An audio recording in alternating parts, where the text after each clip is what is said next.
তারা তো জ্ঞানী রূপে প্রতিপন্ন হয়। তাছাড়া অনেকে আবার দেখি মূর্তির মধ্যে আপনাকে ভক্তি ভরে উপাসনা করে। দুজন উপাসক, এই দুজন উপাসকের মধ্যে শ্রেষ্ঠ কে? ভগবান কাকে জিজ্ঞেস করছে? না, অর্জুন কাকে জিজ্ঞেস করছে? ভগবানকে। আমি বুঝতে পারছি না। কিছু মানুষ বলছেন ভগবানের কোনো রূপ নেই, নিরাকার নির্গুণ ভগবানের উপাসনা করে যাচ্ছে। আবার কেউ পাথরের মধ্যে, গাছের মধ্যে, মূর্তির মধ্যে আপনাকে খুঁজে পাচ্ছে আর সেখানেই ভক্তি ভরে উপাসনা করছে। দুজনেই উপাসক, দুজনের মধ্যে শ্রেষ্ঠ কে? তখন ভগবান তিনি বলছেন, ময়্যা বেশ্যো মনো ये মান নিত্য যুক্তা উপাসতে শ্রদ্ধয়া পরয়োপেতাস তে মে যুক্ততমা মতাঃ।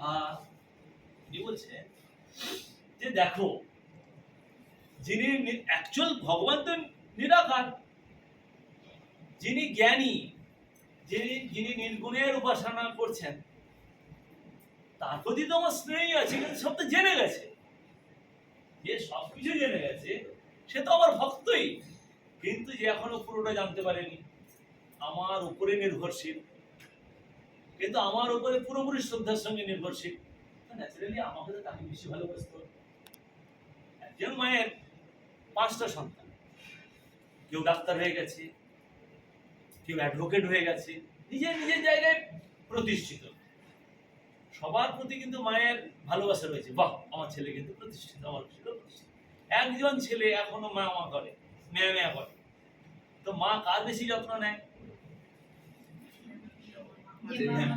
যে এখনো নির্গুণ জ্ঞানী হয়নি, তার সত্ত্বেও কিন্তু সে এখনো সেই পূজায়নি, কিন্তু পৌঁছানোর চেষ্টা করছে। আমাকেই ভাবছে, আমি পাথরকেই ভাবছে আমি ভগবান, আমার পাথরের ভিতরে ভগবানকে খুঁজে পাচ্ছি।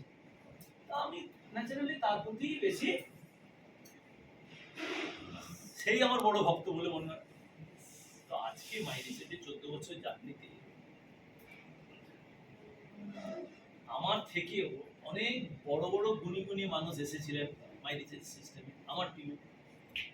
শুরুর দিকে কিছু কাজকর্ম ছিল, সেটা আমি করেছি, আমি বলছি না কোনো লোককে তৈরি করে দিয়েছি।